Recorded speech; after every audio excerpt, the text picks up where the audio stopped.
Well, welcome to the Christ-Centered Cosmic Civilization, and we're still in the Narnia series, and we've got to what was the penultimate published book, but if we're going through the chronology of Narnia, this is the first one. The Magician's Nephew. It's about, well, every story has a beginning, and in Narnia, this is the beginning of Narnia, and the beginning is a song, as we'll see. This volume was the one that, as a child reading them, this is the one that has the longest impression on me.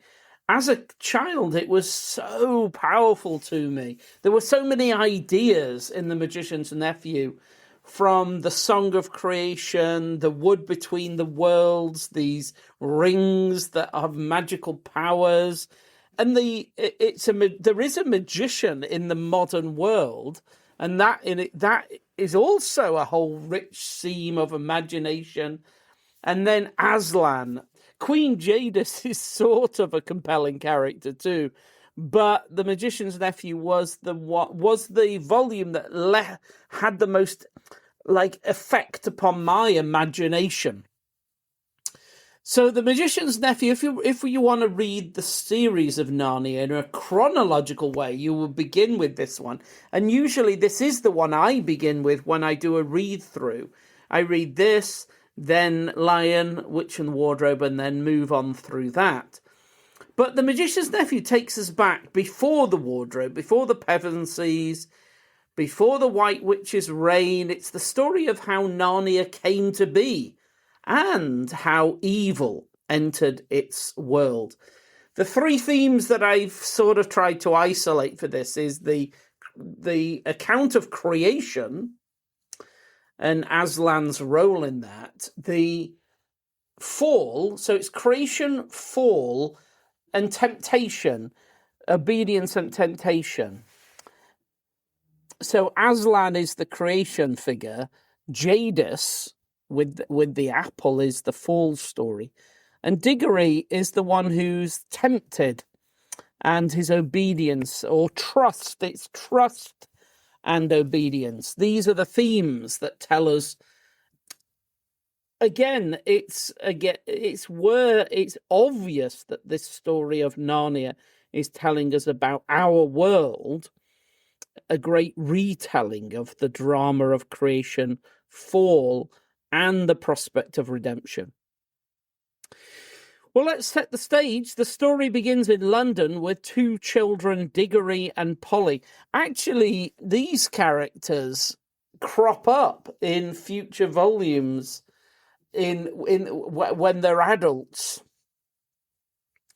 But through the experiments of Digory's uncle, Andrew, Digory and Polly end up in other worlds. Initially, the wood between the worlds, and then into Narnia. But the thing that captivated me, and I'm only saying this in passing, is the fact that the wood between the worlds has pools that would potentially lead to a huge number of other worlds.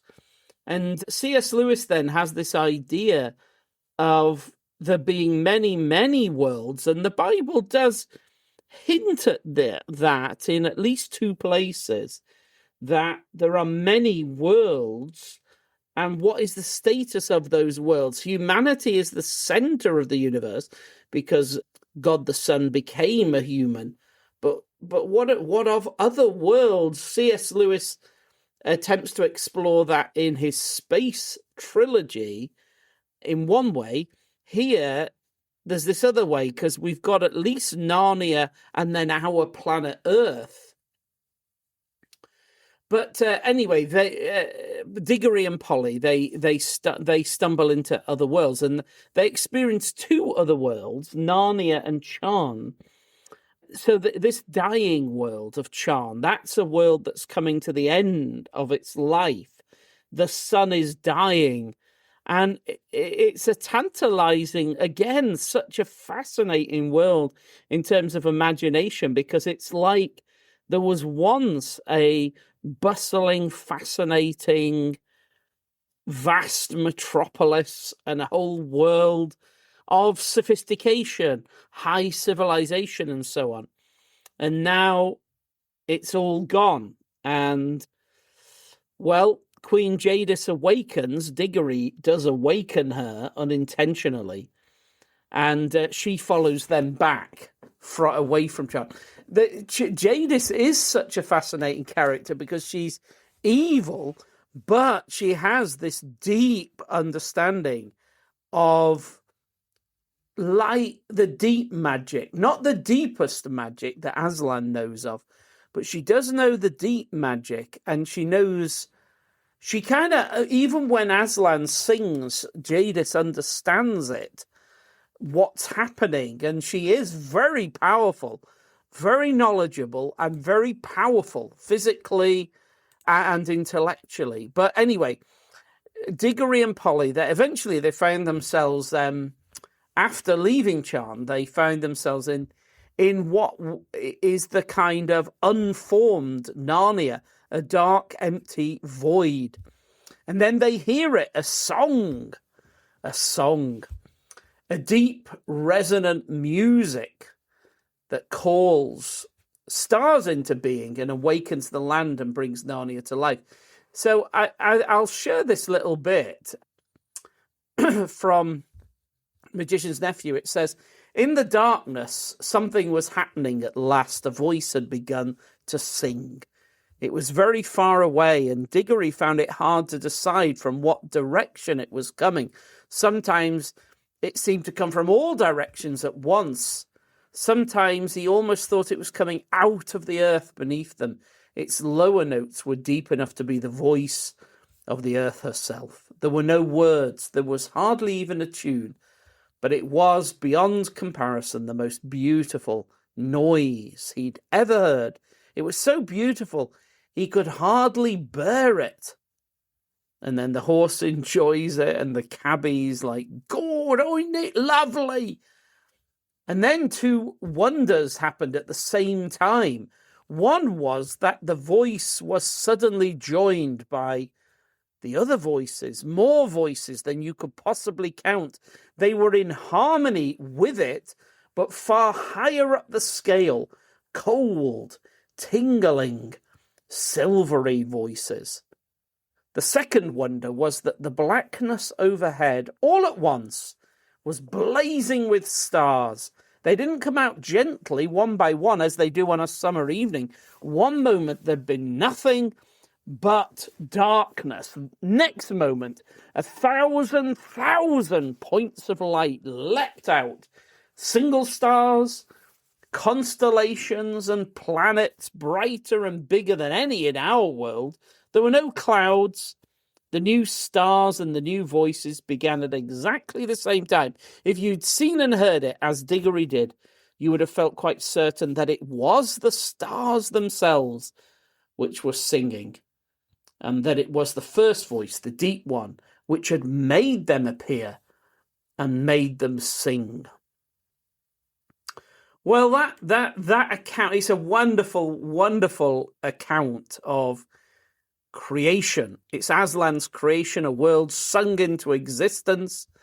But even in this new world, evil enters. Jadis plants herself in Narnia, and Digory faces a test. So it's obviously not just a children's adventure. It's not hard to see how this is a retelling, a re-mythologizing of Genesis. And so this theme of creation by the word, but in the form of singing rather than speech, and the musical character of that. The Bible does seem to hint that at the creation of the world, as in the book of Job we learn, when the morning stars sang together. So at the very least, they were singing music as the Father spoke his Logos word to create the universe. But C.S. Lewis has it as if the Father is singing, it's Aslan, it's Jesus who is singing. So that we would perhaps want to say the Father sends his Son to sing creation into being.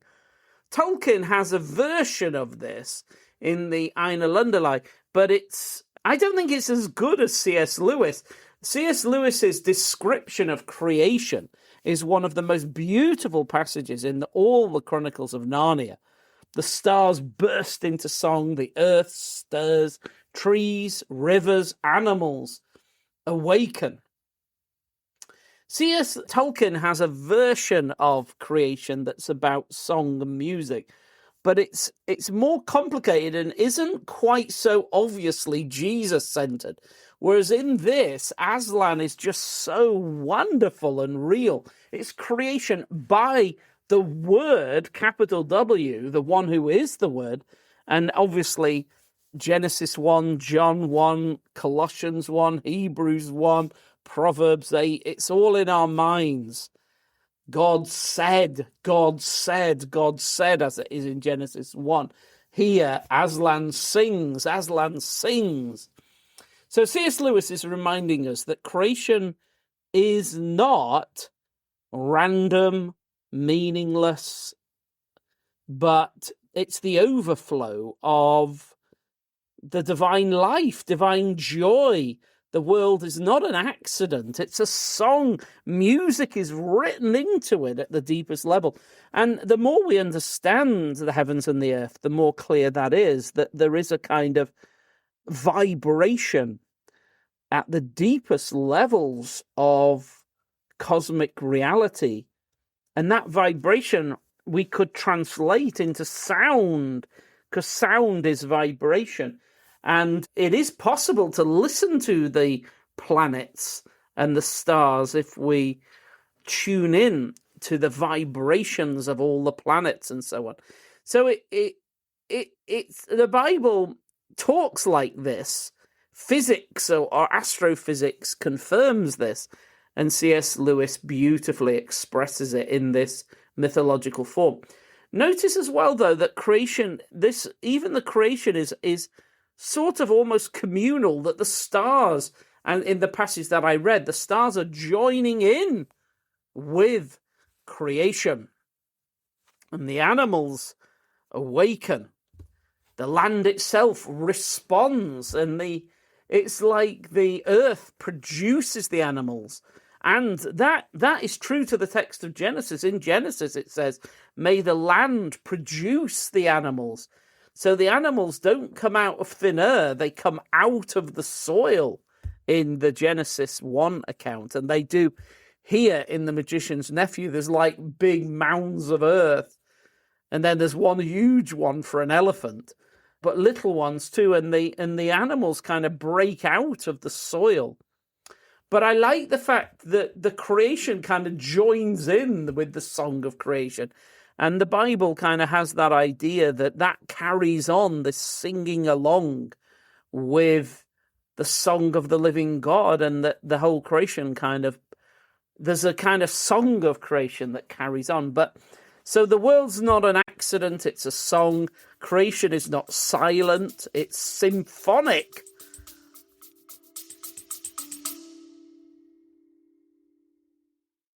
This podcast and all my work depends entirely on donations. It's only through your support that all this research and teaching can be free for so many. If you're in a position to help, please consider supporting the mission by giving to the Biblical Frameworks charity. Find out how at biblicalframeworks.com and look for the Give link. Thank you. And I mean, this, for me as a child, I don't know when I first read it. I was certainly under 10. Could have been 6 or 5 or 6, maybe 7, I'm not sure. But this vision of creation does awaken a kind of wonder and an expectation about the world, the cosmos, the heavens and the earth. Because the problem, as we've sometimes explored in this podcast, the modern world is this brutally cruel indoctrination to make us think of the world as empty, flat, and meaningless.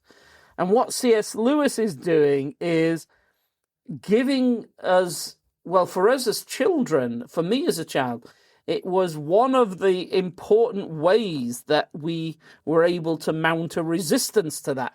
Or before I even knew there was need for resistance, he was tuning me up to make me so that when the indoctrination was pushing in later, I resisted it, because I'd already had a taste of a much more real and objective and realistic view of the heavens and the earth. And Narnia had helped with that. And as adults, it reminds us that the world we inhabit is charged with meaning. Every tree, every star, every river is part of the cosmic song led by the chief musician, who is Jesus Christ himself. So this is part of why C.S. Lewis wrote the whole Narnia Chronicles, to re-enchant our vision of the world. We live in a disenchanted world that's been stripped of its true form and meaning, and we're kind of forbidden from paying attention to the world as it really is. And we have to always pretend that it's something flat and meaningless. And C.S. Lewis is awakening us from our slumber or stupor to remind us that creation is a harmonious, beautiful, deep, high, full gift, and not a meaningless, flat accident. The world is not just matter, it is music. And so to our second theme, which is the fall, the entrance of evil into Narnia. Because even in this new world, evil has entered. Jadis, the queen of Charn, brings corruption into Narnia. She represents the intrusion of sin, and the fallenness that damages, corrupts, mars creation. So in a way, C.S. Lewis is echoing Genesis 3, because it is the serpent who is the dragon, who is the devil, is that character, Satan, Lucifer, already evil? See, if there's the general Christian view is no, Satan falls in the Garden of Eden, so there is no evil at all, and until Satan with humanity fall in Genesis chapter 3. But there is another kind of Christian view, which is that Satan fell earlier than that, in some like prequel to the Bible, and that he's already evil and then comes into the Garden of Eden, a bit like from another world, maybe, or from another age of the universe, or something like that. So C.S. Lewis is kind of in that camp, isn't he? Where there's been a world that's run its course and come to its end, and Jadis, who is like Satan here, is from that world and then comes into the beginning of this world. So with that view, Satan has an implied long prehistory. There's a backstory before Genesis 3 implied. So Jadis enters Narnia as this supremely evil being who was already messed up and killed everybody in her own world. And so is that the case? C.S. Lewis perhaps does think Satan has already fallen, already caused mayhem, maybe in the heavenlies, maybe in another age of the universe. Now, Digory is tempted. And Jadis, there's a whole business with an apple. And Jadis brings this to Digory, or confronts him with this temptation. Because Digory, his mother, is dying back in London, and he longs for a cure for her. And he's anticipated this idea that there is a land of youth. And if there was something from the land of youth, his mother could be completely healed. So Aslan sends him to fetch an apple from a garden, but Jadis is there, and she tempts him to take the fruit for yourself. Don't take it back to Aslan. You keep it for yourself, because this would heal your mother. And surely that's more important than anything. Use the apple to heal your mother. Disobey the lie. Don't trust Aslan. He's not out for your good.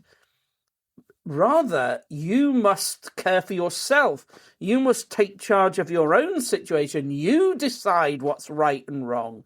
You can't trust anybody else to make those decisions. You must take responsibility for what is good and evil.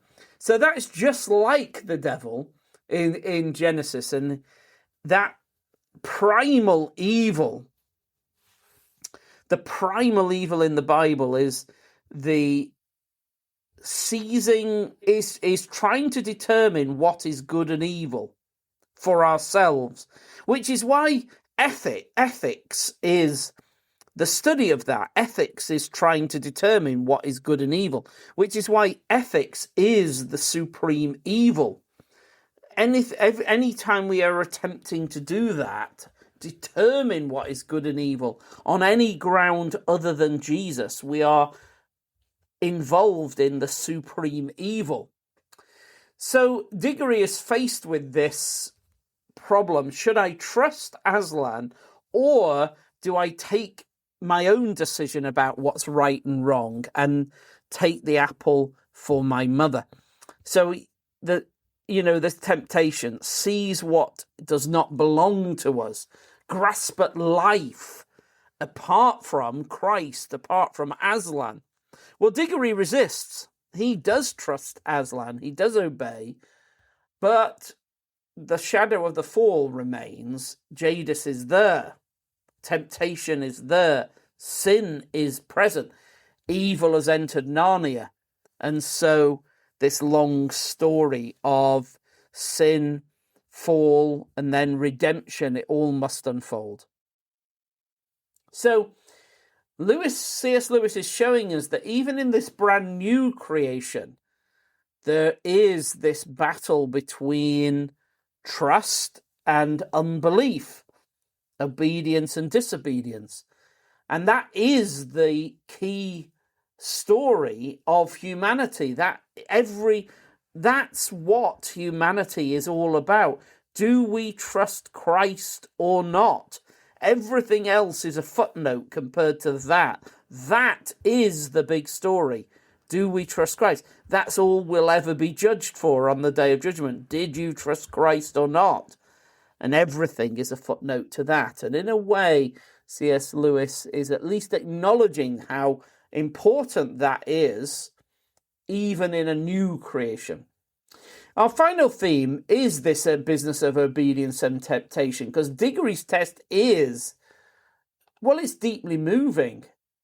And it's been foreshadowed earlier in the novel, this idea of his mother, and she's very ill, and the little hints that are given in the story suggest that she may not have long. And so Digory's desperate to heal his mother.